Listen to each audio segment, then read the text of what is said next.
In today's video, I'm going to teach you how to import a chart of accounts into Odoo. To get started, open the accounting app in Odoo. Once you're there, go to Configuration and then select Chart of Accounts. This is the area where all of your accounting accounts are managed, and it's also where you can begin the import process. At the top of the Chart of Accounts page, click Import. On the import screen, look for the Accounting Import Options section. Under that section, find Import Chart of Accounts and click Import COA. This opens the dedicated tool for bringing in your account list using a spreadsheet. Next, click Template for Chart of Accounts to download Odoo's template. Using the template is helpful because it gives you the expected structure and makes the import much smoother. Open the file and fill it in with your account information. At a minimum, make sure to include the required code and account name fields.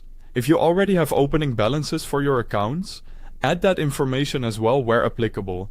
Be careful to keep the data clean and consistent, since small formatting issues can sometimes cause validation errors later.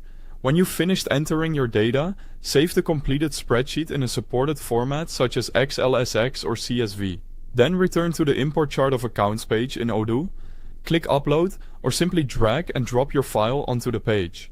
After the file is uploaded, make sure Use First Row as header is selected if your first row contains your column names. This helps Odoo correctly identify each field during the import. Then review the field mapping carefully. Confirm that each column from your file matches the correct Odoo field. For example, code should map to code, name should map to account name, and opening balance should map to opening balance.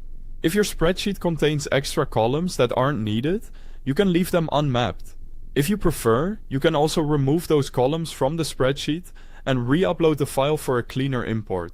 Once the mapping looks correct, click Test to validate the import. Odoo will check the file and let you know if there are any issues. If errors appear, correct them in your spreadsheet, then use re-upload to upload the updated version. This testing step is important because it helps you catch mistakes before anything is actually imported. When the test succeeds without errors, click Import. Finally, return to the Chart of Accounts page and verify that the imported accounts and any balances appear correctly. Thanks for watching.